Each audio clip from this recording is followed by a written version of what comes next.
যখন তাদেরকে বলা হয় তোমরা জমিনের মধ্যে সন্ত্রাসী করো না, জমিনের মধ্যে বিপর্যয় সৃষ্টি করো না, তখন তারা কয় আমরা হইলাম শান্তিকামী। ঠিক। আয়াতটা কার? এখন যারা আছে ওরা ওই কথাই কয়, কয় হুজুররা জঙ্গি, হুজুররা মানুষ মারে, হুজুররা মানুষের হাত কাটে, হুজুররা মানুষের পাও কাটে। যখন আমরা জিজ্ঞেস করে দেখি একটা প্রমাণ দেন, এবার কয় জানি না, শুনছি। আছে না নাই? আল্লাহ রাব্বুল আলামিন বলেন তারা মানুষদেরকে ফিতনার মধ্যে নিমজ্জিত করে, ফাসাদের মধ্যে নিমজ্জিত করে। যখন তাদেরকে বলা হয় ফিতনা ফাসাদ করিও না, এরা কয় আমরাই তো শান্তি কায়েম করি। নাউজুবিল্লাহ। আমি আপনাদের সম্মুখে কুরআনুল কারীমের ৩৮তম সূরা সূরা সোয়াদের একখানা আয়াতে কারিমা তিলাওয়াত করেছি। আমি আমার অভ্যাসের পরিবর্তন তো করতে পারবো না। আপনাদের জন্য একদিনে আমি আমার অভ্যাস বদলাইতে পারবো? আমি কিন্তু ছোট করে কথা বলি, অনেক লম্বা কথা বলি না। আপনারা বিরক্ত হবেন না ইনশাল্লাহ। নির্দিষ্ট বিষয়কে সামনে রেখে কথা বলবো, অল্প সময়ে আমি আমার জন্য কথা বলবো সবার আগে, পাশাপাশি আপনাদের জন্য। আমার বলার কোনো এলেম নাই, কোনো আমল নাই, যোগ্যতা নাই। আল্লাহর কাছে সবাই মিলে তৌফিক চাই। আল্লাহ যেন আমার জন্য আপনাদের জন্য কিছু হক কথা বলার তৌফিক দেন। সবাই বলি আমিন। আমিন। কথার জবাব দিবেন মুখে মুখে, যেহেতু তাফসির মাহফিল, তাহলে এটা একটা ক্লাস। এটা কি? সূরার নাম হলো সোয়াদ। কি নাম? আরবিতে একটা হরফ আছে না, সোয়াদ। আরবি যে হরফটা আছে, এই হরফের নামেই এই সূরাটা। এই সূরাটা শুরু হয়েছে সোয়াদ দিয়ে। এই সোয়াদ অর্থ কি কেউ জানে? কেউ জানে না। কে জানে? আল্লাহ। কে জানে? আল্লাহ। আল্লাহ পাক রব্বুল ইজ্জত নিষেধ করেছেন এটার অর্থ তোমরা খুঁজবা না, তোমরা শুধু বলবা আমান্না, আমরা ঈমান আনছি। যেহেতু আল্লাহ বলেছে, কথা সত্যই বলেছে। কথাকে বুঝতে পারছেন? কে বলেছে? আল্লাহ। যেহেতু আল্লাহ বলেছে, তাহলে কথা সত্যই বলেছে। আমার মুসলমান ভাইয়েরা, যেটা দেখা যায় সেটা দিয়ে ঈমানের পরীক্ষা হয় না, যেটা দেখা যায় না ওইটা দিয়েই ঈমানের পরীক্ষা হয়। ঠিক। আমার হাতে এটা কি আছে বলেন? সবাই বলেন। আমি যদি আপনারে প্রশ্ন করি, ভাই আমার হাতে একখান মোবাইল আছে, আপনি বিশ্বাস করেন কিনা? আপনি যদি বলেন বিশ্বাস করি কিংবা বিশ্বাস করি না, আপনি বিশ্বাস করি বললেও সত্য, বিশ্বাস না করি বললেও সত্য, কারণ এটা আছে, এটা ঠিক দেখাই যায়, ঠিক না? তাহলে যেটা দেখা যায় এটা আপনি বিশ্বাস করলেও কি না করলেও কি হাতে মোবাইল আছে এটাই ঠিক। কিন্তু আমি এভাবে মুষ্টিবদ্ধ করে বললাম আমার হাতের ভিতরে একটা কয়েন আছে, অর্ধেক লোক বলল হুজুর আপনারে আমরা বিশ্বাস করি, যেহেতু আপনি প্রধান অতিথি, মিথ্যা কথা বলার কথা নয়।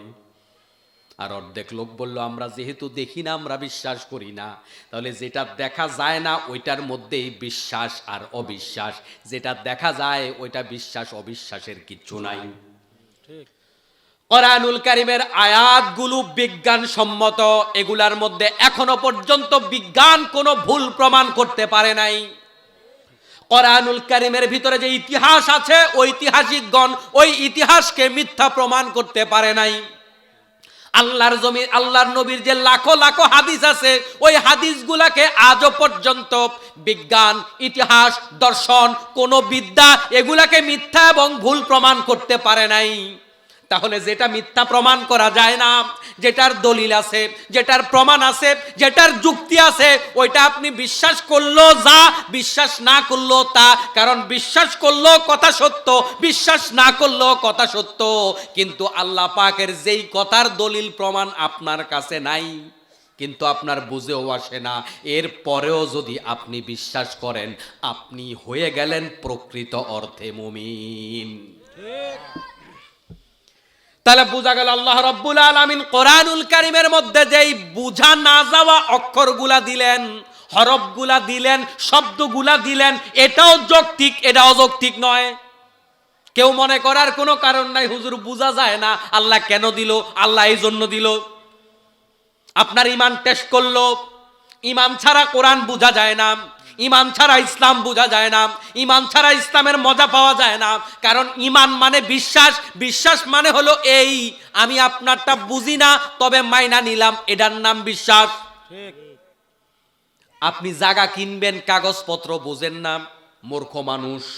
একজন অ্যাডভোকেটের কাছে গেলেন, সে বলল ভাই কাগজপত্র ওকে আছে, আপনি কিন্তু বুঝেন না, জায়গার টাকা পয়সা দিলেন, জায়গাটা কিনা নিলেন, কাগজ পড়তে পারেন না, তাইলে আপনি অ্যাডভোকেটরে বিশ্বাস করছেন, কি করছেন? তাহলে সব কিছু বোঝা যায় না, একজন লোক সব বুঝবে না। জায়গা কিনতে হলে আপনাকে কাউকে না কাউকে বিশ্বাস করতে হবে। এই কোরআনুল কারীম এত জামে মানা কিতাব, এই কোরআনুল কারীমের ভেতর আল্লাহ পাক এত এত এত এত কথা ঢুকিয়েছেন। এটার মধ্যে সাগরের কথা আছে, মৎস্য সম্পদের কথা আছে, পানির সম্পদের কথা আছে, খনিজ সম্পদের কথা আছে, মহাকাশের কথা আছে, বায়ুমণ্ডলের কথা আছে, বৃষ্টির কথা আছে, জড় পদার্থের কথা আছে, জীবের কথা আছে, মানবতার কথা আছে, আইনের কথা আছে, পরিবারের কথা আছে। নাই বলতে এমন কিচ্ছু নাই, সব কিছু কোরআনের মধ্যে আছে।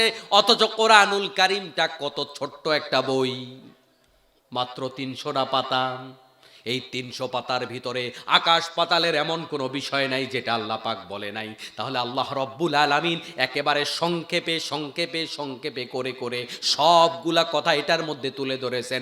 আপনার আমার মতো সলিমউদ্দিন একসাথে সব কিছু বোঝা সম্ভব নয়। এজন্য কোরআন বুঝার জন্য, মুসলমান হওয়ার জন্য, ইমানের স্বাদ পাওয়ার জন্য আপনাকে না বুঝেও বিশ্বাস করতে হবে। ঠিক। যুক্তি অযুক্তি খোঁজা যাবে না। আপনার কাছে যৌক্তিক মনে হলেও বিশ্বাস করবেন, অযৌক্তিক হলেও বিশ্বাস করবেন। এর নাম হলো ইমানদার, এর নাম হলো মুসলমান। আমরা যারা এখানে বসছি আশা করি সবাই মুসলমান। আমাদের অনেক হিন্দু ভাইয়েরাও আলোচনা শোনার জন্য আসে, আসতেই পারে, কোনো বাধা নাই। আল্লাহর নবীর তিলাওয়াত সবাই শুনেছে, সব ধর্মের লোকেরাই শুনেছে। তাদের সাথে আমাদের ইমানের একটা দূরত্ব আছে, কিন্তু তাদের প্রতি আমাদের মায়া আছে, মমতা আছে, টান আছে, মোহাব্বত আছে, ভালোবাসা আছে। কেন আছে? কারণ হলো আপনি জানেন ইমান না থাকার কারণে লোকটা জাহান্নামে যাবে। আপনি একজন মানুষ হিসাবে যদি আপনার ভিতরে মানবতা থাকে, সে যে জাহান্নামে যাবে তার জন্য আপনার মন কাঁদা উচিত। ঠিক। এজন্য বিধর্মীদের প্রতিও আমাদের ভালোবাসা আছে নাকি নাই? ও মুসলমান ভাইয়েরা, বলছিলাম আমরা মুসলিম। মুসলিম মানে হলো আত্মসমর্পণকারী। তো আত্মসমর্পণ যখন কেউ কারো কাছে করে, কোন দেশের সেনা যখন কোন দেশের কাছে গ্রেফতার হয়ে আত্মসমর্পণ করে, ওরা বলল এরকম উঠো, এরকম বসো, এটা খাও, ওইটা খাবে না, জামা এরকম পরো, এরকম পরবে না, এটা বলো, এটা বলবা না, কান ধরে দাঁড়ায় থাকো, পা উঠে দাঁড়ায় থাকো। গ্রেফতার হওয়ার পরে, আত্মসমর্পণ করার পরে যার কাছে আত্মসমর্পণ করেছে, ওরা যা বলে তাই শুনতে হবে। এখন সে যদি বলে আমার বুঝে আসে নাই, মন মতো হয় নাই, মায়ের আছে না নাই, তাহলে বোঝা গেল আপনি আমিও আত্মসমর্পণকারী। কোন দলের কাছে নয়, কোন রাষ্ট্রের কাছে নয়, কোন সেনাবাহিনীর কাছে নয়। আমরা আত্মসমর্পণ করেছি রাজাদিরাজ বিশ্বজাহানের মালিক আল্লাহ রব্বুল আলামিনের কাছে। এখন আল্লাহর কথা আপনার যৌক্তিক মনে হলেও মানবেন, অযৌক্তিক মনে হলেও মানবেন, আপনার পক্ষে গেলেও মানবেন, বিপক্ষে গেলেও মানবেন, আপনার দলের পক্ষে গেলেও মানবেন, বিপক্ষে গেলেও মানবেন, আপনার হুজুরের পক্ষে গেলেও মানবেন, আপনার পীরের বিপক্ষে গেলেও মানবেন। যদি এটা করতে পারেন তবে আপনি মুসলমান, যদি করতে না পারেন মুসলমান না।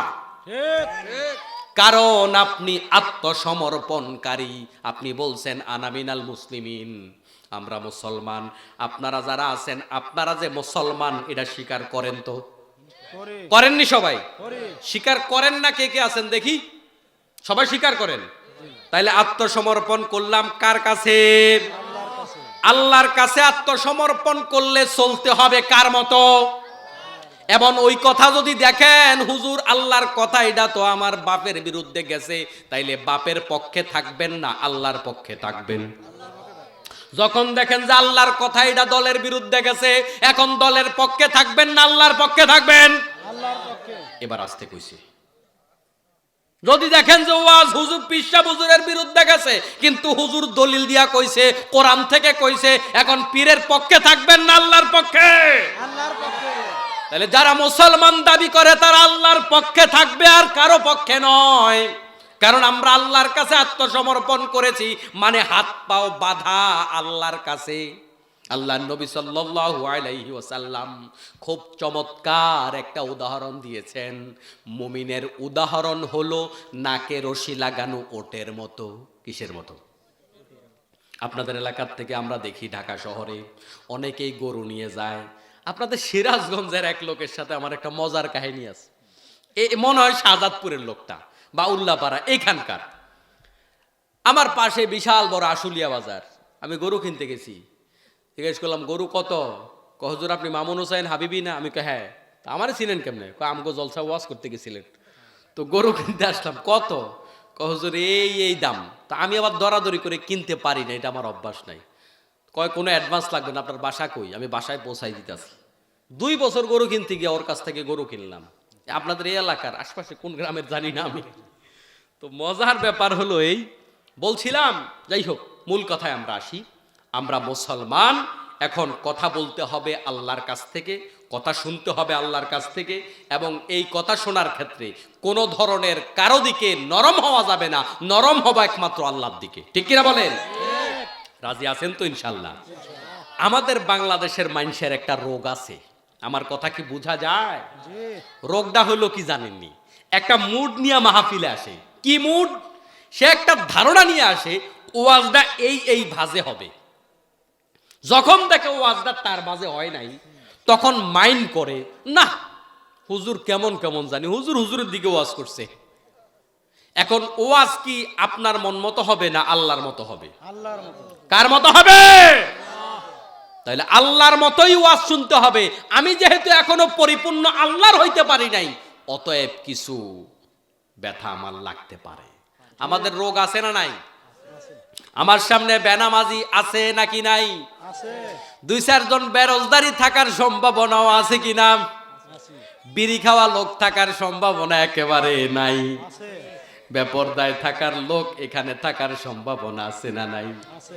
সুদ খায়, ঘুষ খায়, আকাম করে, চুরি করে, ডাকাতি করে, ভিতরে ভিতরে এরকম লোকও থাকার সম্ভাবনা আছে নাকি নাই? আছে। মাইয়ার জায়গা ছেলের নামে লিখা দিছে, এরকম হাজি নামের ফাজিল থাকার সম্ভাবনা আছে না নাই? আছে। জায়গা জমিল আইল ঠেলে এরকম মানুষ থাকার সম্ভাবনাও আসেনি। এগুলা কি ভালো কাজ না খারাপ কাজ? ও মুসলমান ভাইরা, তাহলে এগুলা খারাপ কাজ, এগুলা আমাদের রোগ, এগুলা আমাদের কি? আর আমাকে আনা হয়েছে চিকিৎসা করার জন্য। আপনি রাস্তায় অ্যাক্সিডেন্ট করেছেন, অ্যাক্সিডেন্ট করে আপনার এখান দিয়া চামড়াটা উঠাইয়া ফেলাইছেন। উঠানোর পরে ডাক্তারের কাছে গেলেন, ডাক্তার আপনার বন্ধু মানুষ। ডাক্তার ভাই তুমি আমার কাছের মানুষ, ব্যথা দিও না, এই হাতের চামড়া উঠে গেছে, তুমি আল্লাহর দোহাই লাগে এই হাতে যত পারো চিকিৎসা করো। ডাক্তার বন্ধু মানুষ ডান হাত বাদ দিয়া বাম হাতে চিকিৎসা করলো, ব্যান্ডেজ কইরা দিল, ভালো হবে তো না। আর যদি ভালো ডাক্তারের কাছে যান, ডাক্তার বলবে এইটা হবে না, তোমার ডান হাতের মধ্যে চট লেগেছে, ডান হাতের চামড়া উঠেছে, হাত দাও, সোজা কইরা ধরো। যদি সে বলে আমি সহ্য করতে পারি না, ডাক্তার পাশের থেকে 2 জন ডাইকাই না কয় তার হাতটা বালা কইরা ধর, চিল্লায় তো চিল্লাক, ঘইসা হেক্সিসল দিয়া, কটন দিয়া, ফেবিসন দিয়া সে চিল্লায় চিল্লাক, ঘইসা তারপর ঔষধ লাগাইয়া ব্যান্ডেজ করে দিয়েছে। আপনি এতক্ষণ চিল্লাইলেন, এখন আপনি বলেন ডাক্তার কি আপনার উপকার করছে না ক্ষতি করছে? কিন্তু আপনার অনেক ব্যথা লেগেছে ঠিক, রোগটা এখন সারবে, লোকটা এখন ভালো হবে, জাগা মতো ঔষধটা পড়েছে, বাম হাতে দিলে ঔষধটা জাগা মতো পড়তো না, রোগটাও ভালো হইতো না। ঠিক। এখন আমি চাইলে কিছু ওয়াজ করতে পারি, আসমানের উপরের ওয়াজ, মাটির তলের ওয়াজ কইরা আপনাদের খুশি করতে পারি, চোখের পানি জড়াইতে পারি, বলবেন কালকে সকালবেলা দারুণ ওয়াজ করেছে, কিন্তু রোগের চিকিৎসা হয় নাই। আপনি সুদ খান, আমি সুদখোরের বিরুদ্ধে বলবো, আপনি ঘুষ খান, আমি ঘুষখোরের বিরুদ্ধে বলবো, নামাজ পড়েন না, বেনামাজির বিরুদ্ধে বলবো, সুদের ব্যবসা করেন, বাংলাদেশে যারা সুদভিত্তিক অর্থনীতি চালায় আমি তাদের বিরুদ্ধে বলবো, আপনি চাঁদাবাজি করেন, আমি চাঁদাবাজের বিরুদ্ধে বলবো, ডাকাতি করেন, ডাকাতের বিরুদ্ধে বলবো, মানুষের হক মেরে খান, আমি আপনার বিরুদ্ধে বলবো। আমার কথায় ব্যথা লাগবে, জ্বলবে, কিন্তু যদি তওবা করে আজকের মাহফিল থেকে বাড়ি যাইতে পারেন, আপনার দুনিয়াও সফল, আখিরাতও সফল, চিকিৎসাটা সফল হলো, কিন্তু একটু কষ্ট লাগলো। এখন কষ্টের ওয়াজ শুনবেন নাকি মিঠা মিঠা ওয়াজ শুনবেন? কষ্টেরটার মধ্যে লাভ আছে বেশি, ঠিক কি না? মিষ্টি ঔষধে ফজিলত কম, কাজে লাগে কম। দেখবেন তিতা ঔষধ কাজে লাগে ভালো। রোগ আপনার যেটাই হোক ডাক্তারের কাছে যান, ডাক্তার করবো মিষ্টি খাইয়েন না, ডাক্তার বলবে ইলিশ মাছ খাইয়েন না, ডাক্তার বলবে চিংড়ি মাছ খাইয়েন না। কিন্তু বলেন দেখি, যেই রোগের জন্যই যান না কেন, ডায়াবেটিস হইতে পারে, হার্টের ব্যথা হইতে পারে, যেই কোনো ডিজিজ হোক, ডাক্তার কোনোদিন কইছে রে ভাইজান কোনোদিন করলা খাইয়েন না? কইছিনি? কয় না। তার মানে তিতাটা দারুণ উপকার। তিতা করলা যেমন উপকার, তিতা ওয়াজও উপকার। আর আমার দোকানে কোন রকমের মিষ্টি ওয়াজ নাই। কথা বুঝতে পারছেন? কোন সূরার ওয়াজ হবে? সূরা সাদ। এটি হলো কোরআনুল কারীমের ৩৮তম সূরা। কততম সূরা? আল্লাহর নবী সাল্লাল্লাহু আলাইহি ওয়াসাল্লাম দাওয়াতি কাজ করছেন। 1 বছর, 2 বছর, 3 বছর দাওয়াতি কাজ করলেন গোপনে গোপনে। আস্তে আস্তে করে প্রকাশ্যে দাওয়াতি কাজ করা শুরু করলেন। আল্লাহর নবী সাল্লাল্লাহু আলাইহি ওয়াসাল্লাম যখনই প্রকাশ্যে দাওয়াতি কাজ করা শুরু করলেন, মক্কার কাফেররা আল্লাহর নবীর বিরোধিতা করা শুরু করল। ডানে বাধা, বায়ে বাধা, কত রকমের অফার দেয় আল্লাহর নবীকে। আল্লাহর নবী শোনে না। কতভাবে বাধা দেয়, বাধা দিয়ে রাসূলের কাজ কাম থামানো যায় না। এবং সব মিলিয়ে তারা বিস্ময়ের সাথে আল্লাহর নবীর কাজগুলার ব্যাপারে বলে, মুহাম্মদ বলে আমাদের সব ইলাহ নাকি ভুয়া। মুহাম্মদ যেটা বলে একটা নাকি ইলাহ হয়, আমরা লাখ লাখ ইলাহ মানি, এগুলা নাকি ভুয়া। মুহাম্মদের একটা নাকি ঠিক। এই মুহাম্মদ আমাদের সাথে মতলববাজি শুরু করছে। নাউজুবিল্লাহ। রাসূলকে তারা খারাপ বলল। রাসূলকে বলল রাসূল নাকি সমাজের মধ্যে ফিতনা লাগানো শুরু করছে। আমাদের এলাকার ভাষায় তারা রাসূলকে বলতে থাকলো, তুমি সমাজের মধ্যে ঝগড়া লাগানো শুরু করছো। ও মুসলমান ভাইরা, আপনারা বলেন রাসূল কি ঝগড়া লাগানোর জন্য জমিনে আসছে নাকি ঝগড়া বন্ধ করার জন্য আসছে? তারা বলতে থাকলো জমিনের মধ্যে ফিতনা লাগানো শুরু করেছো মুহাম্মদ তুমি। রাসূল কি ফিতনা লাগাইতে আসছে নাকি ফিতনা বন্ধ করতে আসছে? যোগে যোগে সবগুলা কাফেরের ভাষা একটাই ছিল। আজও পর্যন্ত কাফেরের ভাষা একটাই, সেটা হইল ওই জালেমরা আলেমদেরকে খারাপ বলে। তারা বলে আপনারা দেশটারে খাইছেন। হুজুররা কোন দিক দিয়া দেশ খাইলো? হুজুররা কোন জায়গায় সাদাবাজি করছে? হুজুররা কোন জায়গায় টেন্ডারবাজি করছে? হুজুররা কোন জায়গায় ডাকাতি করছে? হুজুররা কোন জায়গায় ঘুষ খাইছে? আপনি বলেন। বাংলাদেশে চোরের তালিকা খুঁজেন, থানায় যান, হুজুরদের নাম 5%ও পাবেন না। ডাকাতের তালিকা খোঁজেন, 5% পাবেন না। কারা কারা যৌতুক নিছে শ্বশুর বাড়ির থেকে তালিকা খোঁজেন, হুজুরদের তালিকা 5% পাবেন না। চোরের তালিকায় পাবেন না। কোন অপরাধীদের তালিকায় হুজুররা আগায় নাই। অথচ কয় হুজুররা দেশ খাইছে। আমাদের কুমিল্লার ভাষায় এটাকে বলে, আঞ্চলিক ভাষায়, চোরের মার ডাঙ্গর গলা। চোরের মার ডাঙ্গর গলা মানে বড় গলা আর কি। কথা বুঝেননি? যারা 24টা ঘন্টা আলেমদের বিরুদ্ধে অনলাইন মিডিয়ায় লেখে, ওই লোকগুলাই আজকাল আলেমদেরকে বলতেছে হুজুররা গুজববাজ। বলে কি না? অথচ ওরা মিথ্যা কথা প্রচার করে বেড়ায়। ওরা 2 দিন আগেই প্রচার করেছে সিরাজগঞ্জে মোল্লারা মানুষের দোকানপাট দখল করেছে। পরের দিন দেখলাম যে ওরে বাপের দিনের জায়গা জমির দ্বন্দ্ব, ওইটা দিয়া ব্যক্তিগত পারিবারিক দ্বন্দ্ব, কয় হুজুররা দখল করছে। আছে না নাই? 24টা ঘন্টা যারা মিথ্যা কথা বলে, মিথ্যা দিয়া দিনের শুরু হয় শেষ হয়, ওরা হুজুরদেরকে কয় হুজুররা মিথ্যা কথা কয়। আল্লাহ পাক হেদায়েত দান করুক, আমিন। আমার মুসলমান ভাইয়েরা, এই যে কাফের বেঈমানরা এই কথাগুলা রাসূলকে বলল, রাসূল মর্মাহত হলো। রাসূল সাল্লাল্লাহু আলাইহি সাল্লামের বিরুদ্ধে এই অভিযোগগুলো যুগে যুগে রাসূলের আগেও ছিল, রাসূলের সময়ও ছিল এবং কিয়ামত পর্যন্ত থাকবে। ঠিক। আল্লাহ রাব্বুল আলামিন বলেন, ওয়া ইযা ক্বিলা লাহুম লা তুফসিদু ফিল আরদি ক্বালু ইন্নামা নাহনু মুসলিহুন। যখন তাদেরকে বলা হয় তোমরা জমিনের মধ্যে সন্ত্রাসী করো না, জমিনের মধ্যে বিপর্যয় সৃষ্টি করো না, তখন তারা কয় আমরা হইলাম শান্তিকামী। ঠিক। আয়াতটা কার? এখন যারা আছে ওরা ওই কথাই কয়, কয় হুজুররা জঙ্গি, হুজুররা মানুষ মারে, হুজুররা মানুষের হাত কাটে, হুজুররা মানুষের পাও কাটে। যখন আমরা জিজ্ঞেস করে দেখি একটা প্রমাণ দেন, এবার কয় জানি না, শুনছি। আছে না নাই? আল্লাহ রাব্বুল আলামিন বলেন তারা মানুষদেরকে ফিতনার মধ্যে নিমজ্জিত করে, ফাসাদের মধ্যে নিমজ্জিত করে। যখন তাদেরকে বলা হয় ফিতনা ফাসাদ করিও না, এরা কয় আমরাই তো শান্তি কায়েম করি। নাউজুবিল্লাহ। এই মিথ্যা কথা কি শুধু রাসূলের সময় ছিল নাকি এখনো আছে? আছে। থাকলেও এগুলা সিরাজগঞ্জে নাই, আঙ্গ কুমিল্লায় আছে। সূরার নাম হলো সোয়াদ। এই সূরার 26 নম্বর আয়াতে কারিমা আমি আপনাদের সামনে তিলাওয়াত করেছি। কত নম্বর আয়াত? আমি কিন্তু পড়া নিমু, আবার জিজ্ঞেস করবো, আর কে ফরার ফাঁকিবাজ উঠা যায় সেটাও আমি দেখবো, কারণ আমি সবার চোখ দেখতেছি। ঠিক আছে, কোনটা ভালো ছাত্র কোনটা খারাপ ছাত্র এটা আমি দেখবো। আল্লাহ রাব্বুল আলামিন বলছেন, ইয়া দাউদ, দাউদ আলাইহিস সালাতু ওয়াস সালামকে ডাক দিয়ে আল্লাহ তাআলা বলছেন, ইন্না জাআলনাকা খলিফা, আমি আপনাকে খলিফা হিসাবে পাঠাইছি, ফিল আরদি, জমিনের মধ্যে। দাউদ আলাইহিস সালাতু ওয়াস সালাম আমাদের নবী নন, তিনি আমাদের রাসূল নন, কিন্তু যেই ব্যাপারে আল্লাহ রাব্বুল আলামিন এই আয়াতের মধ্যে আলোচনা করবেন, এই আয়াতটা আমাদের জন্য প্রাসঙ্গিক, আমাদের জন্য দরকারি এবং আমাদের জন্য মডেল। সেজন্যই রব্বুল আলামিন দাউদ আলাইহিস সালামের উদাহরণ টেনে আমাদেরকে নসিহত করে। ঠিক কি না?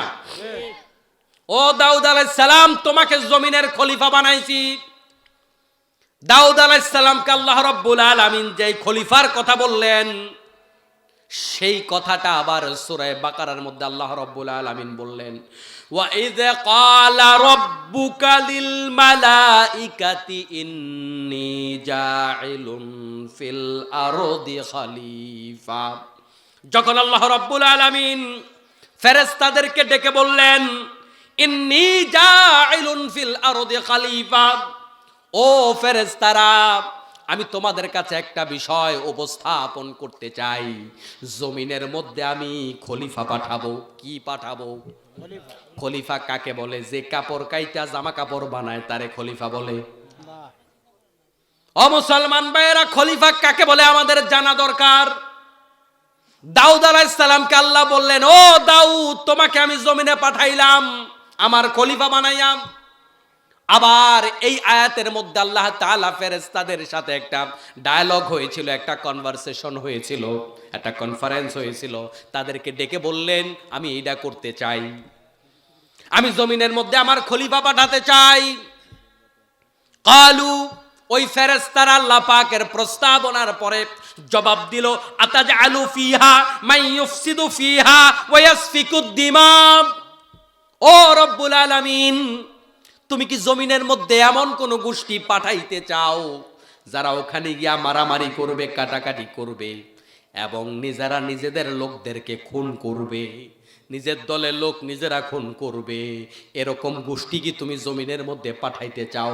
আল্লাহ পাক রব্বুল আলামিনকে ফেরেশতারা প্রশ্ন করতেছে।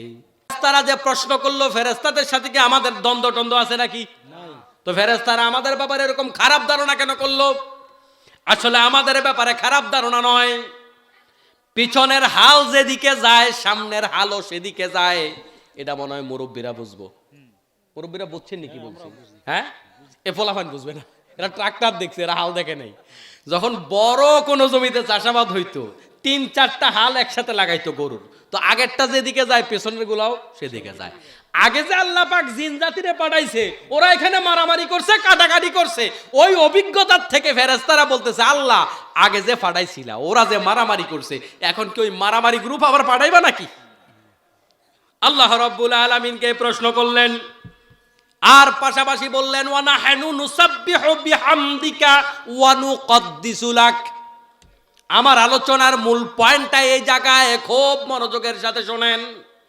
ফেরেশতারা বলল, আমরা তোমার প্রশংসা করি, নুসাব্বিহু বিহামদিকা ওয়া নুকদ্দিসু লাক, তোমার গুণ কীর্তন করি, তোমার প্রশংসা করি, তোমার তাসবিহ তাহলিল পড়ি। আল্লাহ তাআলা বলেন অন্য আয়াতে, সাব্বাহা লিল্লাহি মা ফিস সামাওয়াতি ওয়া মা ফিল আরদ। আসমান জমিনের মধ্যে যত যত প্রাণী আছে সবাই আল্লাহর জিকির করে, সবাই আল্লাহ পাকের তসবিহ পড়ে। এই আয়াত আমাদেরকে বলে দেয় আপনার ঘরের গরুটাও আল্লাহ পাকের জিকির করে। ঠিক। একটা কীটপতঙ্গ আল্লাহ পাকের জিকির থেকে মুক্ত নয়। এই জমিন আল্লাহ পাকের জিকির করে, এই গাছ আল্লাহর জিকির করে, মাছ আল্লাহর জিকির করে, নদী তার কলকনধ্বনির মাধ্যমে আল্লাহ পাকের জিকির করে, মৌমাছি তার গুনগুন শব্দের মাধ্যমে আল্লাহ পাকের জিকির করে। সুবহানাল্লাহ। সুবহানাল্লাহ। মৌমাছির জীবন পর্যবেক্ষণ করে পর্যালোচনা করে বিজ্ঞানীরা একটা চমৎকার জিনিস পেয়েছেন। মৌমাছিরা মূলত যে কথা বলে, প্রত্যেকটা প্রাণী যেমন কথা বলে, মৌমাছিও কথা বলে। সব প্রাণীর নিজস্ব ভাষা আছে, তার সন্তান আছে, তার বাবা আছে, তার মা আছে, তার ভাব প্রকাশ করতে হয়, সবার নিজের মতো করে এক একটা ভাষা আছে। অন্যান্য প্রাণীগুলো অনেকেই তার মুখ দিয়া কথা বলে, কিন্তু মৌমাছি মুখ দিয়া কথা বলে না। মৌমাছি তার শারীরিক অঙ্গ ভঙ্গিবার মাধ্যমে তার মনের ভাব প্রকাশ করে। কিন্তু আমরা দেখতে পাই মৌমাছি সব সময় ভো ভো করে কি যেন বলে বেড়ায়। আল্লাহ পাকের এই আয়াত আমাদেরকে বলে যদিও মৌমাছি তার অঙ্গ প্রত্যঙ্গের মাধ্যমে তার ভাব প্রকাশ করে থাকে, তার জবান দিয়া মহান রবের প্রশংসা করে। সুবহানাল্লাহ। ও মুসলমান ভাইয়েরা, সব প্রাণী আল্লাহর প্রশংসা করে, এটা ফেরেশতারা জানে। ফেরেশতারাও আল্লাহ পাকের প্রশংসা করে। ফেরেশতা যাদেরকে আল্লাহ পাক রুকুর জন্য তৈরি করেছেন, হাজারো বছর লাখো বছর রুকুর মধ্যেই আছে। সিজদার জন্য যাদেরকে আল্লাহ পাক বানিয়েছেন, হাজার হাজার বছর তারা সিজদায় আছে। যাদেরকে যেই কাজে আল্লাহ পাক তৈরি করেছেন, যাকে পাকস্থলীর কার্যক্রম পরিচালনা করবার জন্য তৈরি করেছেন, সে আপনার পাকস্থলীর কার্যক্রম চালিয়ে যাচ্ছে। যাকে হার্টের কার্যক্রম পরিচালনার জন্য আল্লাহ পাক বানিয়েছেন, সে হার্টের কার্যক্রম পরিচালনা করে। আমাদের আজকের বিজ্ঞান, মেডিকেল সায়েন্স, ডাক্তাররা আমাদেরকে বলে হার্ট বন্ধ হইয়া গেলে সব বন্ধ হয়ে যায়, কিন্তু হার্টের ভিতরে কোন জায়গায় মোটর লাগানো আছে? হার্টটা চলে কেমনে, কাজ করে কেমনে, বন্ধ হইলে কিচ্ছু চলে না, এটা বিজ্ঞান বলছে। কিন্তু হার্টটারে কে চালায়, কিভাবে চলে? ইয়াসআলুনাকা আনির রূহ কুলির রূহু মিন আমরি রাব্বি। আল্লাহ পাক রব্বুল আলামিন বলেন, ও নবী, তারা আপনাকে রূহ সম্পর্কে প্রশ্ন করবে, আপনি বলেন এটা আল্লাহ পাকের পক্ষ থেকে একটা আদেশ। ওই আল্লাহ পাকের আদেশ পেলে ফেরেশতারা আপনার ওই হার্টটাকে এভাবে পাঞ্চ করে। তাহলে বোঝা গেল হার্টের ভিতরে মোটর নাই, কোনো ধরনের পাম্পার মেশিন নাই, তবে হার্টের পরিচালনার জন্য অবশ্যই রবের পক্ষ থেকে ফেরেশতা আছে। আল্লাহ রাব্বুল আলামিন এভাবে এক একটা কাজের জন্য এক একটা ফেরেশতাকে নিয়োগ করে রেখেছেন। যার যেই কাজ ফেরেশতারা সেটাই করে, ওই কাজে কখনো কোনো ভুল করে না। ও মুসলমান ভাইয়েরা,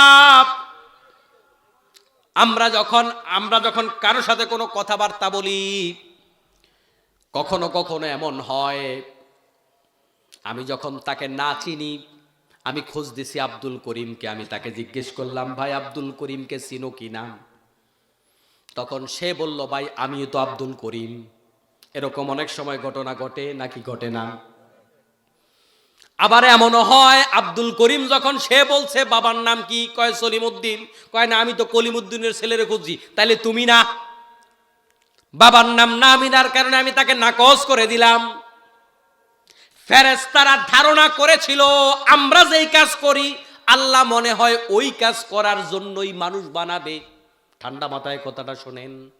এজন্য আল্লাহ যখন ফেরেশতাদেরকে প্রশ্ন করছে, ও ফেরেশতারা, আমি মানুষ বানাতে চাই খলিফা হিসাবে। ফেরেশতারা বলল, এই মারামারি কাটাকাটি করার লোক কেন বানাইবা? পরবর্তীতে আবার বললেন, আমরা তোমার প্রশংসা করি, আমরা তোমার জিকির করি, তাহলে তোমার মানুষ বানানোর কি দরকার? ক্বালা ইন্নী আ'লামু মা লা তা'লামুন। আল্লাহ পাক বললেন, তোমরা যা মনে করছো সেটা না, আমি যা জানি তোমরা তা জানো না। ঠিক। এই কথা দিয়ে আল্লাহ পাক ফেরেশতারা এতক্ষণ যে ডায়লগ দিলেন আল্লাহকে, ওই ডায়লগটাকে ডিলিট করে দিলেন, নাকচ করে দিলেন। অর্থাৎ তোমরা যে মনে করছো তসবির জন্য মানুষ বানাই, আমি তসবির জন্য মানুষ বানাই না। তোমরা মনে করছো কেবল আমার প্রশংসার জন্য মানুষ বানাই, আমার প্রশংসার জন্য আমি মানুষ বানাই না। এরা খালি তসবি করবে, তাহলিল করবে, প্রশংসা করবে, গরুর মতো খালি তসবি পড়বে আর খাবে, তসবি পড়বে আর হাঁটবে, তসবি পড়বে আর বাচ্চা দিবে। এটার জন্য মানুষ বানাই নাই। আমার উদ্দেশ্য একেবারে ভিন্ন। ঠিক। আমি তাদেরকে কি কারণে বানাইছি ওই কাজ তোমাদেরকে দিয়া হবে না। আল্লাহ রাব্বুল আলামিন বললেন, ক্বালা ইন্নী আ'লামু মা লা তা'লামুন। ও ফেরেশতারা শোনো, আমি তসবির জন্য মানুষ বানাই না, আমি তাহমিদের জন্য মানুষ বানাই না। আমি মানুষ বানাইছি আমার খলিফা হিসাবে। আল্লাহ রাব্বুল আলামিন সেই কথাটাই সূরা সাদের মধ্যে বললেন, ইয়া দাউদ, ও দাউদ, ইন্না জাআলনাকা খলিফাতান ফিল আরদ। আমি জমিনের মধ্যে তোমাকে খলিফা হিসাবে পাঠাইছি। কি কারণে পাঠাইছি? খলিফার দায়িত্ব কি আপনারা বলতে পারেন? এতক্ষণ আমি আপনাদের প্রশ্ন করেছি, ভাই খলিফা কাকে বলে? কোন কোন এলাকায় যারা খাতনা করায় তাদেরকে খলিফা বলে, ঠিক নেই?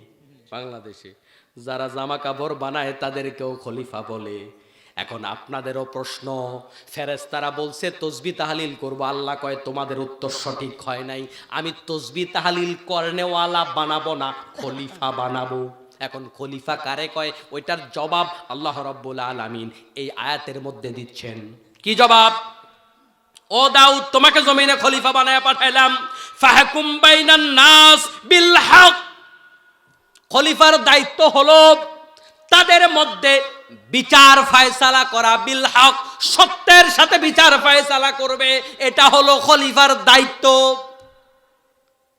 তাইলো জমিনের মধ্যে আল্লাহ রাব্বুল আলামিন আমাদেরকে পাঠাইলেন, আমরা সবাই খলিফা। আমরা সবাই কি খলিফার বাইরে কেউ আছেননিও? কেউ আছেন? তাইলে আমরা সবাই কি? ঘুম আসছে কার কার? হাত তোলেন। যার ঘুমাইছে, এত ঘুমাই যাচ্ছে, হাত তুলবে কেমনে? চাচা ঘুমাইছে? আচ্ছা, আল্লাহ রাব্বুল আলামিন আমাদেরকে বলছেন, দাউদ আলাইহিস সালামের মাধ্যমে শিক্ষা দিচ্ছেন, খলিফার দায়িত্ব হলো জমিনের মধ্যে ন্যায় বিচার করা।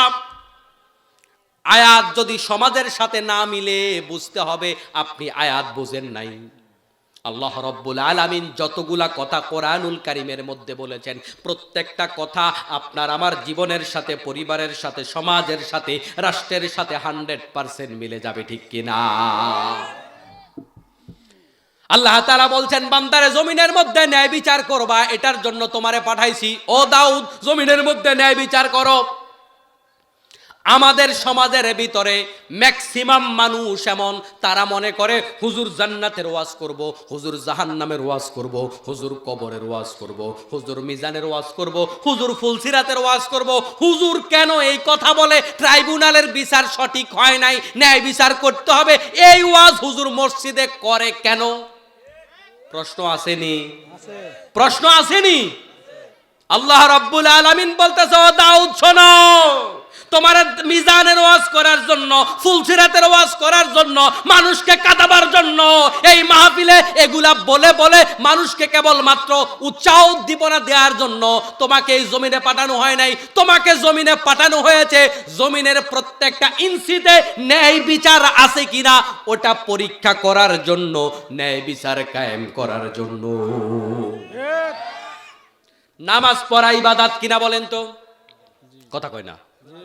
নামাজ পড়া ইবাদত। কেন ইবাদত? নামাজ পড়া এই কারণে ইবাদত, কারণ নামাজ পড়ার কথা আল্লাহ পাক বলেছেন, না হয় নামাজ পড়া ইবাদত হতো না। রোজা রাখা ইবাদত কেন? রোজা রাখার কথা আল্লাহ পাক বলেছেন, এজন্যই রোজা রাখা ইবাদত। হজ করা ইবাদত কেন? এজন্যই ইবাদত, আল্লাহ হজের কথা বলেছেন। যাকাত দেয়া ইবাদত কেন? আল্লাহ যাকাত দিতে বলেছেন। আল্লাহ বললে ওইটা আপনি করবেন, আর করলেই ইবাদত হবে। আল্লাহ বললে যদি ইবাদত হয়, আল্লাহ বললে যদি ফরজ হয়, তাহলে নামাজ পড়া যদি ইবাদত হয়, ন্যায় বিচার করাটাও ইবাদত। বরং এটা সব ইবাদতের চাইতে বরং অনেক বড় ইবাদত। সমাজের মধ্যে, পরিবারের মধ্যে, রাষ্ট্রের মধ্যে যদি ন্যায় বিচার না থাকে সব জায়গায় অসুবিধা হয়ে যায়। আপনার ঘরে ন্যায় বিচার নাই, আপনার বাবা আপনার সম্পদ, এক ভাই কামাই করছে 2 ভাইয়ের নামে লেখা দিছে, এক ভাই বিদেশ যায়া শরীরের রক্ত পানি করে কামাই করেছে, বাবা ওই সম্পত্তি বোনের নামে লিখে দিছে। এরকম জালেম বাপ আছে নাকি নাই? এখন বাবা যে অবিচার করলো, আপনার শারীরিক কষ্ট, মানসিক কষ্ট, আপনার বিভিন্ন ধরনের অসুস্থতা পর্যন্ত চলে আসবে এই অবিচারের কারণে। একটা পরিবার মিথ্যা মামলা খাইয়া জেলখানায় গেছে, পরিবারের কর্তা, তার 2টা 4টা 5টা সন্তান, উপাস থাকলো, পড়াশোনা বন্ধ হয়ে গেল। ওই অবস্থায় নামাজে মন আসবে না, রোজায় মন আসবে না, ইবাদতে মনোযোগিতা আসবে না, তাসবিহ তাহলিলে মনোযোগিতা আসবে না। তাহলে অবিচার হইলে একটা পরিবার নিঃস্ব হয়ে যায়। নিঃস্ব হয়ে যাওয়ার পরে ওখানে নামাজ, কোরআন তেলাওয়াত, ইসলাম কিচ্ছুই আর থাকে না। তাহলে ন্যায় বিচার না থাকলে পরিবার থেকে ইসলাম উঠে যায়। ন্যায় বিচার না থাকলে সমাজ থেকে শান্তিও চলে যায়। ন্যায় বিচারের বড় অভাব, ন্যায় বিচারের বড় অভাব। ও মুসলমান ভাইয়েরা, আমি যদি উদাহরণ দিয়ে আপনাদেরকে বলি, প্রত্যেকটা ঘরের মধ্যে আজকে ন্যায় বিচার নাই, বরং জুলুম চলতেছে। আমরা সবাই জান্নাতে যেতে চাই, সবাই জান্নাতে যাওয়ার আশা করি, এজন্যই তো এত রাত পর্যন্ত মাহফিলে বসে আছি। কিন্তু বন্ধুগণ, জান্নাতে যেতে চাইলে তো ন্যায় বিচার করা লাগবে। ন্যায় বিচার করলে আপনি খলিফা হবেন, ন্যায় বিচার না করলে তো খলিফা হবেন না। ও মুসলমান ভাইয়েরা, আল্লাহ রব্বুল আলামিন আমাদেরকে যে খলিফা বানিয়েছেন, ন্যায় বিচার তো আমরা আজকে করতে পারি না। দেখবেন একই পরিবারে একই বাবা, একই পুরুষ কিংবা একই মহিলা নিজের মেয়েকে যেভাবে দেখে, ছেলের বউকে সেভাবে দেখে না। কি সঠিক না ভুল? সঠিক। নিজের মেয়ে অসুস্থ হওয়ার আগে ডাক্তারের কাছে দৌড়, বৌমা অসুস্থ হইলে কয় ধৈর্য ধারণ করো, আসেনি? আছে। তখন আবার কোরআনের আয়াত কয় ইন্নাল্লাহা মা'আস সাবিরিন, বৌমা ধৈর্য ধরো, আল্লাহ ভালো করে দিব। আছে না নাই? আছে। একই ব্যক্তি দেখবেন যখন মেয়ের জামাইটা মেয়ের কথা মতো একেবারে উঠবস করে, কান ধরে ঘুরাইতে পারে, দোকানে পায়ের উপরে ঠ্যাং দিয়া গল্প করে চাচায়, কয় একখান মাইয়ার জামাই পাইছি মনের মতো। সাইরা লিপটান দেয়, কয় মনের মতো। কয় লিপটান কেন? কয় দেখছো আমার মেয়ের জামাইটা, আমার মেয়ে যেমনে কয় এমনেই হনে। একটা ছেলেরে মাদ্রাসায় পড়াইলাম, ফোলাটা মানুষ হইল না, আমার মন মতো হইল না। কি হইছে চাচা? কয় আমার বৌমা যেমনে কয় এমনে চলে। বুঝেন নাই মনে হয় আমার কথা? ছেলে খারাপ, বৌমার কথা শুনে বিদায়, কিন্তু মেয়ের জামাই খুব ভালো, মেয়ের কথা শুনে বিদায়। চাচা এক জায়গায় বসে আছে, 2 স্ট্যান্ডার্ড নিয়া, ডাবল স্ট্যান্ডার্ড চাচা। ও মুসলমান ভাইয়েরা, এরকম অবিচার ঘরে ঘরে আছে না নাই? আছে। এগুলা ছোট ব্যাপার নয়, এগুলার কারণে ঘরের দ্বন্দ্ব, কলহ, অশান্তি। এজন্য আমি উদাহরণগুলা দিচ্ছি। ঘরের মধ্যে ন্যায় বিচার নাই। নিজের ছেলের বউটা অসুস্থ হইয়াও যদি কোনোদিন 7টার সময় ঘুম থেকে ওঠে, কিংবা ফজর পড়ে একটু শুইছে, কোন তালেবরের মাইয়া তুমি, কিন্তু নিজের মেয়েটা দৈনিক 10টার সময় ঘুম থেকে ওঠে, হাজি সাহেব কিচ্ছু কয় না। ঠিক। এটা কি হাজি নাকি ডাকাত? হজে যাওয়ার সময় মেয়েদেরকে ডেকে, ছেলেদেরকে ডেকে মেয়ের সম্পত্তিগুলো ছেলের নামে লিখে দেয়, মাথায় হাত বুলায়া কয় তোদের জন্য দোয়া কইরা দিমু, আল্লাহ তো করে দিব। কি কয়? আল্লাহ তো করে দিব। এটা কি মানুষ না শয়তান? এরকম হাজি সাহেব আমাদের সমাজে নাই। এই যে পরিবারের মধ্যে দ্বন্দ্ব লাগলো, কলহ লাগলো, বছরের পর বছর এই দ্বন্দ্ব থাকবে, এই কলহ থাকবে, ঝগড়া থাকবে, ফাসাদ থাকবে, মানসিক শান্তি উঠে যাবে, পরিবার থেকে ইসলাম উঠে যাবে, শান্তি উঠে যাবে। আপনারা বলেন, তাহলে ন্যায় বিচার না থাকলে ঝামেলা আছে না নাই? সমাজে যদি ন্যায় বিচার না থাকে ঝামেলা আছে, রাষ্ট্রে যদি ন্যায় বিচার না থাকে ঝামেলা আছে। রাষ্ট্রে ন্যায় বিচার না থাকলে ভালো মানুষগুলাকে মিথ্যা মামলা দিয়া দুনিয়ার থেকে বিদায় করে দেবে, আর ডাকাতেরা জমিনের মধ্যে রাজত্ব করবে। ঠিক। এগুলা পৃথিবীর দেশে দেশে হয় নাকি হয় না? গতকালকে দর্শন হয়েছে, এটার বিচার হয় না।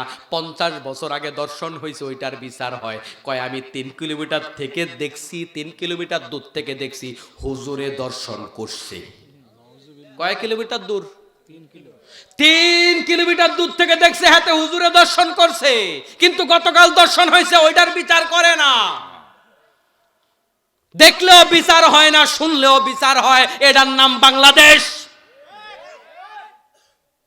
মেম্বাররা ন্যায় বিচার করে না, সবার কথা বলছি না। দুই পক্ষ থেকে টাকা খায়, চেয়ারম্যান দুই পক্ষ থেকে টাকা খায়। ঠিক।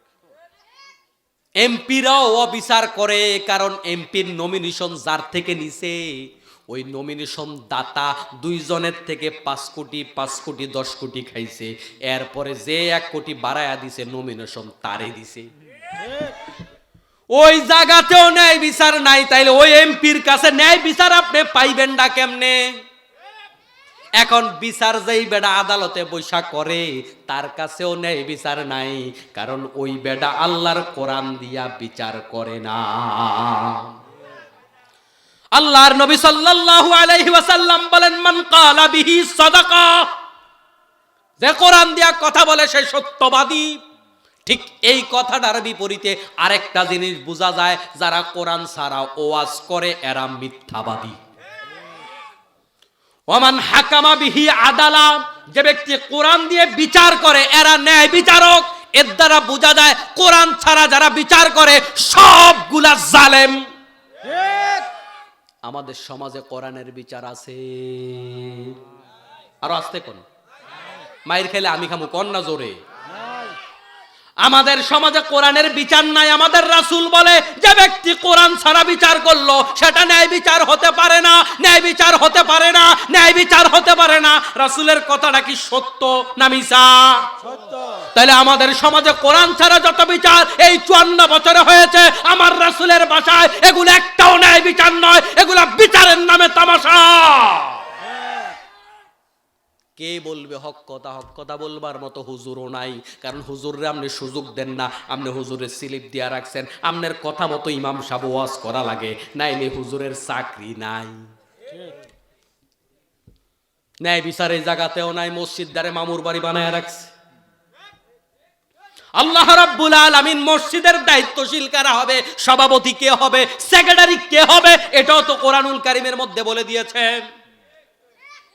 যারা মসজিদের নেতা হবে, সভাপতি সেক্রেটারি হবে, 1 নাম্বার তারা আল্লাহর উপর ঈমান আনবে, পরকালের উপর ঈমান আনবে, নামাজ কায়েম করবে, যাকাত আদায় করবে, সর্বশেষ ওয়ালাম ইয়াখশা ইল্লাল্লাহ, আল্লাহ ছাড়া কাউকে ভয় করবে না। ঠিক। এই 5টা গুণাবলী যাদের থাকবে তারা কমিটিতে থাকবে। এই ফতোয়া দিয়েছে স্বয়ং আল্লাহ। মসজিদ কি আপনার মামুর বাড়ি? আপনি মসজিদ দখল দিয়া বসা রইছেন, আপনি নামাজ পড়েন না, বেনামাজি মসজিদ কমিটিতে থাকতে পারবেন না। ইতি আল্লাহ। ও মুসলমান ভাইরা, আলাম ইয়াখশা ইল্লাল্লাহ, আল্লাহ ছাড়া যারা কাউকে ভয় পায় এরা কমিটি থাকতে পারবে না, বলেছে আল্লাহ। আপনি হুজুররে কইতেছেন, হুজুর পরিবেশ ভালো না, আর কদূর আসতে, আরেকটু আসতে, আরেকটু আসতে, হুজুররে আপনি থামাইতেছেন, খালি আপনার ভিতরে ভয়। আল্লাহ কয়, তোর ভিতরে ভয় থাকলে তুই কমিটিতে বাতিল। দেখে আমি কইছিনি কি যে বিপদে পড়ছেন দাওয়াত দিয়া। হুজুররে আর দাওয়াত দিবেন নি? হুজুররে আর দাওয়াত দিয়েন না।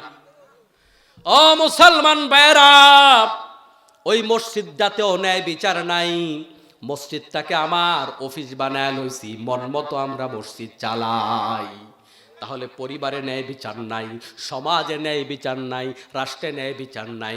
এক কথায় অনেক সমস্যা যদিও আমাদের দেশে, আমাদের সমাজে আছে, যদি এক কথায় বলতে হয় আমাদের বাংলাদেশে এখন কোন জিনিসটার অসুবিধা, তখন আপনি এক কথায় উত্তর পাইবেন, এই দেশে ন্যায় বিচার নাই। ঠিক। ঘুষ খাওয়া কি ন্যায় বিচার? সুদ খাওয়া কি ন্যায় বিচার? গরিবের উপর জুলুম করা কি ন্যায় বিচার? হাজার হাজার কোটি টাকা দেশ থেকে পাচার করে দেয়, এটা কি ন্যায় বিচার? সবগুলা ন্যায় বিচারের উল্টা। তাহলে বোঝা গেল আমার দেশে যত হাজার সমস্যা আছে ওই সব সমস্যার মূল সমস্যা একটা, ন্যায় বিচার জমিনে নাই। কিন্তু আমরা নামাজের ওয়াজ করি, রোজার ওয়াজ করি, হজের ওয়াজ করি, পর্দার ওয়াজ করি, সব ওয়াজ ঠিক আছে। আল্লাহ রাব্বুল আলামিন সূরা সাদ দিয়ে আমাদেরকে শিক্ষা দেয়, ও সিরাজগঞ্জের মুসলমানরা শোনো, তোমরা যদি আল্লাহর খলিফা হয়ে থাকো, ওই খলিফার মূল কাম হলো জমিনের মধ্যে ন্যায় বিচার কায়েম করা।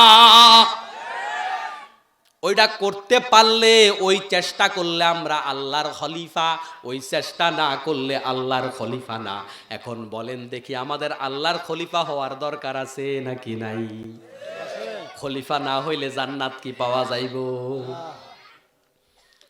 ও মুসলমান ভাইরা, আমাদের সমাজে কাউকে যদি প্রশ্ন করেন ইসলাম মানে কি, অনেক রকমের জবাব আসবে। কেউ কেউ জবাবটা এরকম দিবে, এভাবে বুঝাবে, ইসলাম মানে হলো তসবিহ তাহলিল। কারো কাছে ইসলাম মানে পারিবারিক জীবনে তাকওয়া অবলম্বন করে চলা, হালাল হারাম বেঁচে চলা। কারো কারো কাছে ইসলাম মানে বোমাবাজি করা, যারা 64 জেলায় বোমা মারছে। এক একজন ইসলাম মানে এক একটা বুঝাবে। কেউ ইসলাম মানে বুঝাবে পীরের মুরিদ হওয়া, এটাই আসল ইসলাম। এক একজন ইসলামটা এভাবে বুঝাবে। ও মুসলমান ভাইরা, কিন্তু সব অঙ্গরে জিকির আজকার তসবিহ তাহলিল এটা কি ইসলামের মৌলিক বিধান মনে করা হয়? কিন্তু আল্লাহ রাব্বুল আলামিন বললেন, ইন্নী আ'লামু মা লা তা'লামুন। কেবলমাত্র তসবিহ তাহলিল পড়া এটার নাম ইসলাম নয়। ইসলাম মানে হলো জমিনের মধ্যে ন্যায় বিচার কায়েম করা। ঠিক। ও মুসলমান ভাইরা, কেউ ভুল মেসেজ নিয়ে বাড়ি যাবেন না। তসবিহ তাহলিল বন্ধ করে দেওয়ার কথা বলিনি, এটাও সুন্নাহ। কিন্তু আমার আপনার মূল কাজ কোনটা, ঐচ্ছিক কাজ কোনটা, সেটা তো বোঝা লাগবে। আসল কাজ বাদ দিয়া নকল কাজ করলে আপনি পুরস্কার পাবেন না। আপনার দায়িত্ব যেটা, সেটা যদি পালন করেন আপনি খলিফা। দায়িত্ব ফালাইয়া বেদরকারি কাম যদি করেন আপনি খলিফা হতে পারবেন না। আমার মুসলমান ভাইয়েরা, এবার আল্লাহ রাব্বুল আলামিন বলেন, ওয়ালা তাত্তাবিউল হাওয়া। খেয়াল খুশি মতো চলা যাবে না। ও দাউদ আলাইহিস সালাতু ওয়াস সালাম, মন মতো বিচার করা যাবে না। কারণ হলো যারা মন মতো বিচার করে তারা মুসলমান থাকে না। আলোচনার শুরুতে জিজ্ঞেস করেছি আপনারা মুসলমান কি না? সবাই বলেছেন আমরা মুসলমান। ও মুসলমান ভাইয়েরা, মুসলমান দাবি করার জিনিস না, মুসলমান কিছু কোয়ালিটির নাম। ওইটা থাকলে আপনি মুসলমান, ওইটা না থাকলে আপনি মুসলমান না। এটা জমি জামা দখল করবার মতো জিনিস না। আপনার ভিতরে কোয়ালিটি থাকতে হবে, তবে আপনি মুসলমান। আল্লাহ তাআলা কোরআনুল কারীমের ভেতরে বলেন, ওয়ামান লাম ইয়াহকুম বিমা আনজালাল্লাহু ফাউলাইকা হুমুল কাফিরুন। ওয়ামান লাম ইয়াহকুম বিমা আনজালাল্লাহু ফাউলাইকা হুমুল ফাসিকুন। আর এক আয়াতে বলেছে ফাউলাইকা হুমুজ জালিমুন। যারা আমার বিধান ছাড়া বিচার করে তারা কাফের। যারা আমার বিধান ছাড়া বিচার করে তারা জালেম। যারা আমার বিধান ছাড়া বিচার করে তারা কি? ফাসিক। কে বলেছে? এই বাক্যটা বুঝার জন্য কি মুফতি হওয়া লাগে না? এমনিই বোঝা যায়, এমনিই বোঝা যায় যে আমার বিধান ছাড়া তথা কোরআন ছাড়া বিচার করে সে কাফের। এই কথাটা সরাসরি বলেছে আল্লাহ। ও মুসলমান ভাইরা, আমরা যে ইমানের দাবিদার, মুসলমানিত্বের দাবিদার, আল্লাহ কয় আমার কথা মতো বিচার না করলে একটাও তোরা মুসলমান না, সব কাফের। ঠিক। তাইলে কুফুরি থেকে নিজেকে বাঁচাতে চাইলে, নিজের ইমান আকীদা বাঁচাতে চাইলে, নিজের নামটা খলিফার তালিকায় রাখতে চাইলে আমাদের এই বাংলাদেশে ইনসাফ বিচার কায়েম করতে হবে। এখন ওই ইনসাফ বিচার কায়েমটা হবে কি দিয়া? আমার বাবার আদর্শ দিয়া, দাদার আদর্শ দিয়ে হবে না। আল্লাহ রাব্বুল আলামিন সরাসরি আমাদের জন্য বিচার আচারের বিধান দিয়ে দিয়েছেন। বিচার করতে হবে আমার কোরআনের বিধান দিয়া। সুবহানাল্লাহ। ও মুসলমান ভাইয়েরা, কেউ মনে কষ্ট নিবেন না। এজন্য কোরআনের বিধানের কথা যারা বলবে আমরা তার সাথেই আছি। সে আমার বন্ধু হোক আর শত্রু হোক, ঠিক। তার চেহারা কালো হোক আর সুন্দর হোক, টুপি আছে না নাই, দাড়ি আছে না নাই, সেগুলা পরে। কোরআনের বিধানের কথা যে বলবে আমি তার সাথে আছি, কারণ আমাকে মুসলমান হওয়া লাগবে। কোরআনের বিধানের কথা যে বলবে আমি তার সাথে আছি, কারণ আমাকে খলিফা হওয়া লাগবে। খলিফা না হইলে আল্লাহর জান্নাত পাওয়া যায় না। ঠিক। মুসলমান ভাইয়েরা, আমরা জানি ইসলামের খলিফা 4 জন। কয়জন? কে কে আমরা জানি দেখি? কেউ কি জানি? 1 জন, 2 জন? আচ্ছা, কিছু হাত তুলেছে। 1 নাম্বার খলিফার নাম কি? আবু বকর রাদিয়াল্লাহু তাআলা আনহু। 2 নাম্বার খলিফা ওমর। 3 নাম্বার খলিফা উসমান। 4 নাম্বার খলিফা আলী রাদিয়াল্লাহু তাআলা আনহুম। এই যে 4 জন খলিফা আমরা বলি, 4 জন খলিফা মানে কি বুঝায়? 4 জন খলিফা মানে খেলাফতের শাব্দিক অর্থ যদি বলি আমরা রাজত্ব, মানে 4 জন খলিফা আল্লাহর রাজত্ব জমিনে চালাইছে, আল্লাহর বিধান দিয়া জমিনটা চালাইছে, এজন্য 4 জনকে খলিফা বলা হয়। তাহলে 4 জন খলিফা রাষ্ট্র চালাইছে না চালায় নাই? চালাইছে। কার কথা মতো? আল্লাহর কথা মতো রাষ্ট্রে চালানো, এটাও হলো ইবাদত। ঠিক। নামাজ পড়া যেমন ইবাদত, কোরআনে থাকার কারণে, কোরআনে থাকার কারণে আল্লাহর বিধান দিয়া জমিন চালানো, এটাও ইবাদত। ঠিক। ওয়ামা খালাকতুল জিন্না ওয়াল ইনসা ইল্লা লিয়াবুদুন। খুব কঠিন কথা এই আয়াতের মধ্যে আল্লাহ পাক বলেছেন। আমাদের সমাজে এই আয়াতের অনুবাদ করা হয়, আমি মানুষ এবং জিনকে বানাইছি কি জন্য? আমার না, অনুবাদ হয় নাই। আমার ইবাদত করার জন্য, দাসত্ব করার জন্য মানুষ বানাইছি, হয় নাই অনুবাদ। ভালো করে আমার দিকে তাকান, খেয়াল করেন। ওয়ামা খালাকতুল জিন্না ওয়াল ইনসা, আল্লাহ বলছে আমি মানুষ এবং জিনকে বানাই নাই। আমরা অনুবাদ করছি বানাইছি। আল্লাহ বলছে মানুষ আর জিনকে আমি বানাই নাই ইল্লা লিয়াবুদুন। যদি বানিয়ে থাকি তবে একটা মাত্র উদ্দেশ্য, আমার গোলামি ছাড়া কারোর গোলামি করা যাবে না। ঠিক। তাহলে একটু আগের অনুবাদ আর এই অনুবাদ কি সমান হইল? আগের অনুবাদটা ছিল অ্যাসারেটিভ সেন্টেন্স, নরমাল একটা বক্তব্য, আর এই বক্তব্য কঠিন, জোরদার। আমি মানুষ আর জিনকে আমি ছাড়া কারো গোলামি করবার জন্য বানাই নাই। কত কঠিন কথা, কত কঠিন কথা! এই গোলামিকে আরবিতে বলা হয় ইবাদত। আল্লাহ বলছেন আমার ইবাদত ছাড়া আর কোনো কাজ করার জন্য মানুষ আর জিনকে বানাই নাই। এখন আপনি আমারে প্রশ্ন করতে পারেন, হুজুর তাহলে বাথরুমে যাবো কেমনে? আল্লাহ তো কইছে ইবাদত ছাড়া কিচ্ছু করার জন্য বানাই নাই, তো বাথরুমে কেমনে যাবো? ভাত খামো কেমনে? বিয়ে করবো কেমনে? বউয়ের লগে ঘুমাবো কেমনে? ও মুসলমান ভাইরা, মনে রাখতে হবে আল্লাহর আইন এবং নবীর তরিকা মতো করলে গোটা জীবনটাই ইবাদত হয়ে যায়। মুসলমান আল্লাহর ইবাদত ছাড়া আর কিচ্ছু করতে পারবে না। মুসলমান ঘুমাবে নবীর সুন্নাহ মতো, এটা ইবাদত। মুসলমান বিয়া করবে নবীর সুন্নাহ মতো, এটা ইবাদত। মুসলমান হাঁটবে নবীর সুন্নাহ মতো, এটা ইবাদত। মুসলমান গোসল করবে নবীর সুন্নাহ মতো, এটা ইবাদত। মুসলমান প্রস্রাব করবে নবীর সুন্নাহ মতো, এটা ইবাদত। মুসলমান বিয়ে শাদী পরিবার চালাবে নবীর সুন্নাহ মতো, এটা ইবাদত। মুসলমান চাকরি করবে, মুসলমান ক্ষেত খামারে কাজ করবে নবীর সুন্নাহ মতো, এটা ইবাদত। মুসলমান মিছিল করবে নবীর সুন্নাহ মতো, মুসলমান রাজনীতি করবে নবীর সুন্নাহ মতো, এটা ইবাদত। মুসলমান ব্যাংকে কাজ করবে নবীর সুন্নাহ মতো, এটাও ইবাদত। অতএব মুসলমান যা করবে সবগুলাই ইবাদত। আপনি ঘুমাতে যাবেন, ঘুমানোর জন্য সুন্নাত আছে নাকি নাই? কোন কাতে ঘুমাবেন? দোয়া পরে ঘুমাবেন। ঘুমের আগে কিছু তসবিহ তাহলিল আছে, কিছু সুন্নাহ আছে। ঘুম থেকে ওঠার পরে দোয়া আছে। টয়লেটে যাবেন, যাওয়ার সময় দোয়া আছে, আসার সময় দোয়া আছে। কোন পা দিয়া যাবেন, কোনটা দিয়া বের হবেন, 1 গ্লাস পানি খাবেন, কেমনে খাবেন, বিসমিল্লাহ পড়বেন, 3 ডোকে খাইবেন, বৈশা বৈশা খাইবেন।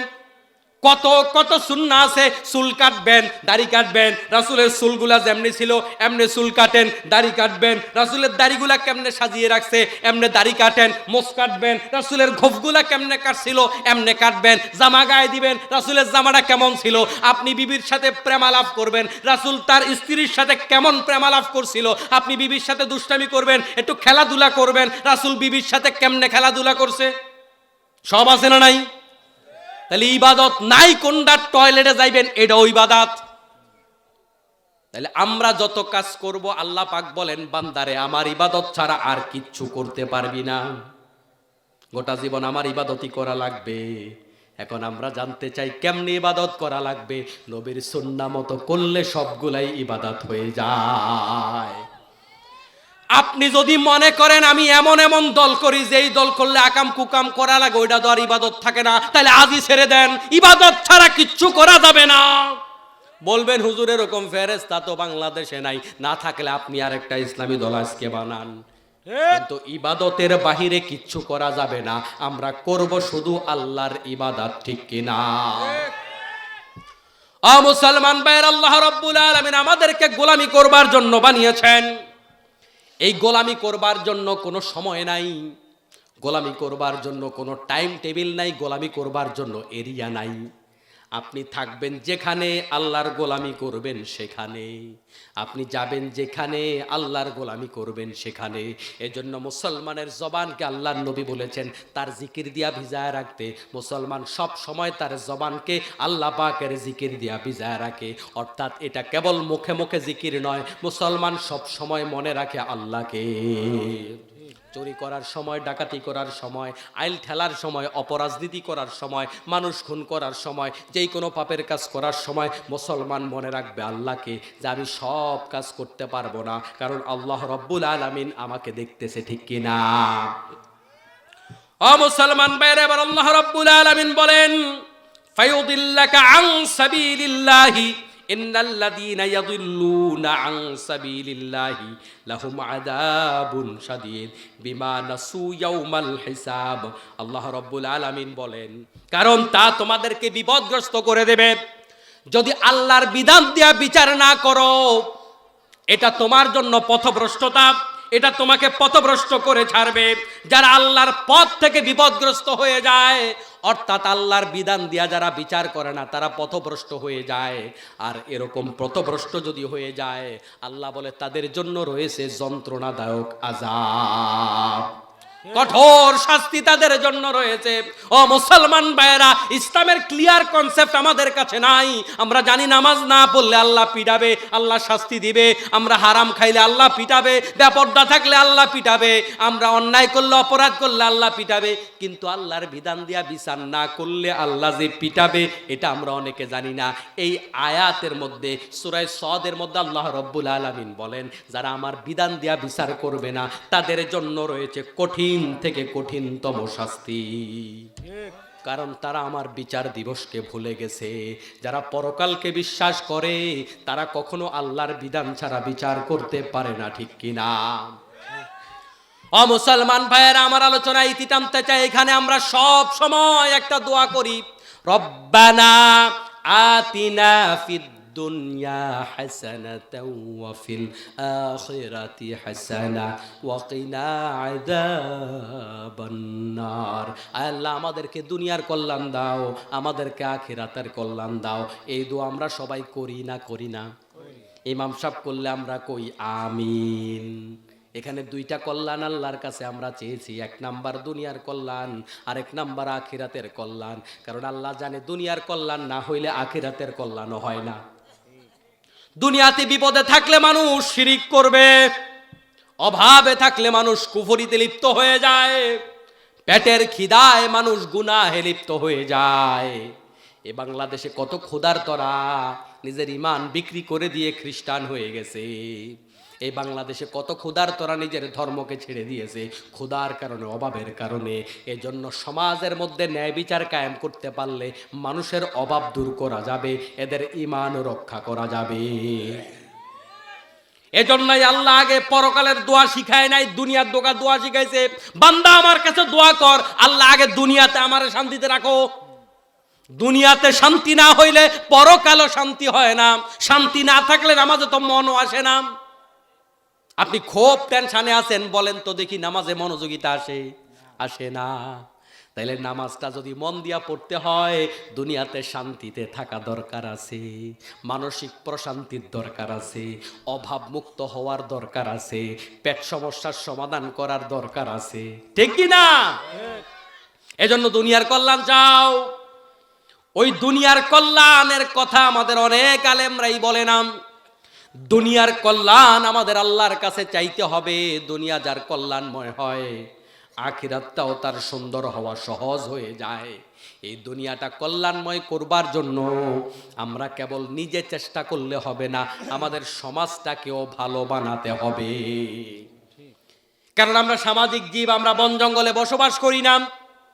আমি চাইলেও একা একা ভালো হয়ে যেতে পারবো না, আমি চাইলে একা একা সুখে থাকতে পারবো না। আমার মেয়েটা স্কুলে পাঠাবো, কলেজে পাঠাবো, তার নিরাপত্তা যদি না থাকে, পকেটে যতই টাকা থাক, মনে শান্তি নাই। কারণ আমার মেয়েটা না জানি কোনো অসুবিধায় পড়ে যায়, ঠিক কিনা বলেন? আমার যদি বিশ্ববিদ্যালয়ে ছেলেটা পাঠাবার পরে আবরার ফাহাদের কথা মনে পড়ে যায়, না জানি আমার ছেলেটাও লাশ হয়ে আমার বাড়িতে ফিরে। এই নিরাপত্তার কারণে আমাদের মনের মধ্যে মানসিক অশান্তি থাকার সম্ভাবনা আছে না নাই? তাহলে দুনিয়াতে আমাদের শান্তি দরকার, তারপরে পরকাল শান্তি হবে। আর দুনিয়ার শান্তির জন্য ন্যায় বিচার লাগবে। ন্যায় বিচার থাকলে আমরা প্রকৃত আল্লাহওয়ালা হতে পারবো। এই জন্য আমাদের আজকের আলোচনার মাধ্যমে এখান থেকে মিশন শুরু। আমার ঘরে আমি কারোর উপর অবিচার করব না। আমার সন্তানদের উপর অবিচার করলে আল্লাহর দরবারে জবাব দেওয়া লাগবে। আপনি পরিবারের প্রধান, মসজিদের প্রধান, গ্রামের প্রধান, আপনি গ্রামবাসীর উপর অবিচার করবেন না। একজনের উপর অবিচার করে আরেকজনের উপর বিচার চাপিয়ে দেবেন না, দায় চাপিয়ে দেবেন না। আপনি চেয়ারম্যান, আপনার ইউনিয়নের জনগণের উপরে অবিচার করবেন না। দুনিয়াও বরবাদ, আখিরাতেও বরবাদ। আর যদি আপনি জান্নাতুল ফেরদাউস চান, এক নম্বরে জান্নাতি হইতে চান, ফার্স্ট ক্লাস জান্নাতি হইতে চান, বিশ্ব নবী সাল্লাল্লাহু আলাইহি ওয়াসাল্লাম বলেন, যারা ন্যায় বিচার করবে, ইমামুন আদিলুন, যারা ন্যায় বিচার করবে, তাদেরকে আল্লাহর আরশের ছায়ায় এক নাম্বার ফার্স্ট ক্লাস চেয়ারের মধ্যে আল্লাহ পাক তাদেরকে বসতে দেবে। সুবহানাল্লাহ।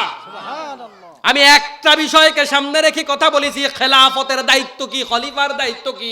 এক নাম্বার খলিফার দায়িত্ব ন্যায় বিচার। ওই ন্যায় বিচার যদি করতে পারেন, আল্লাহর নবী কয় যেদিন কোনো ছায়া থাকবে না, সাবাতু ইয়াদিল্লুহুমুল্লাহু ফি দিল্লিহি ইয়াওমা লা দিল্লা ইল্লা দিল্লুহু, যেদিন কোনো ছায়া থাকবে না, তাদের মধ্য থেকে 7 শ্রেণীকে আল্লাহ পাক আরশের ছায়ায় জায়গা দেবেন। মানে তারা ফার্স্ট ক্লাস জান্নাতি, লাল পাসপোর্টধারী ফেরেশতারা তাদেরকে কোনো প্রশ্ন করবে না, বিনা হিসাবে আল্লাহ তাদেরকে জান্নাত দেবে।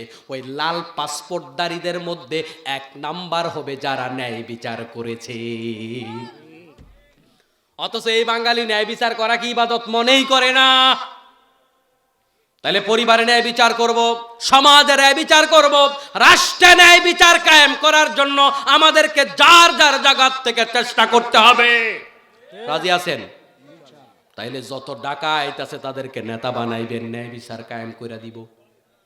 চোর বাটপারদেরকে সমাজের লিডার বানাইবেন, ন্যায় বিচার কায়েম করে দিবে। এই জন্য কোরআনওয়ালাদের সাথে থাকতে হবে, তাহলেই সমাজে ন্যায় বিচার কায়েম হবে, ঠিক কিনা? রাগ করেছেন নাকি আমার কোনো কথায়? আমরা কোন সূরা থেকে আজকে আলোচনা করেছি এতক্ষণ? কত নাম্বার সূরা, কত নাম্বার আয়াত? হ্যাঁ, মনে আছে? 26। মনে থাকবে তো? এটা মাক্কি সূরা না মাদানী সূরা? মাক্কি সূরা, যেহেতু হিজরতের আগে 4th বর্ষে নাজিল হয়েছে। বলছি কত বর্ষে? 4th বর্ষে। আয়াতটা নাজিল হয়েছে কোন নবীকে সামনে রেখে?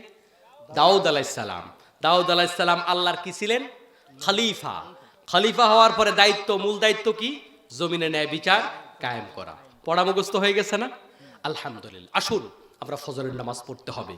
লম্বা সময় আলোচনা শুনলে হবে না। এতক্ষণ যারা কথা শুনেছি, আমরা একটু ভালো মানুষ হওয়ার সিদ্ধান্ত নেই।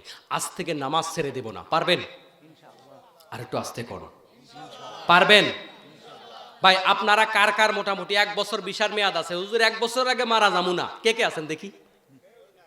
2 দিন, 1 দিন।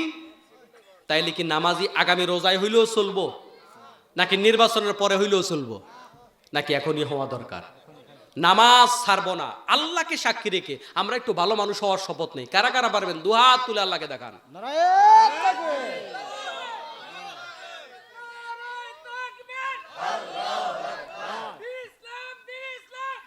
আল্লাহ তুমি আমাদের হাতগুলা কবুল করো, আমিন। একটা শপথের কারণে আপনি আগামীকাল নামাজ ছেড়ে দেওয়ার সময় আপনার কিন্তু মনে পড়বে কালকে ওয়াদা করছিলাম। এই জন্যই আপনাদের এই শপথটা করাইলাম। এতে করে আপনার ভিতরে অনুভূতি জাগবে, তাই না? হারাম খাবো না, সুদে টাকা লাগাবো না, ছেলে মেয়েদের উপর বেইনসাফ করবো না। এগুলো আমাদের ঘরে ঘরে আছে। আল্লাহ পাক তৌফিক দান করুক আমিন। হাদা মা ইনদি ওয়াল ইলমু ইনদাল্লাহি আলাইহি তাওয়াক্কালতু ওয়া ইলাইহি উনীব। আসসালামু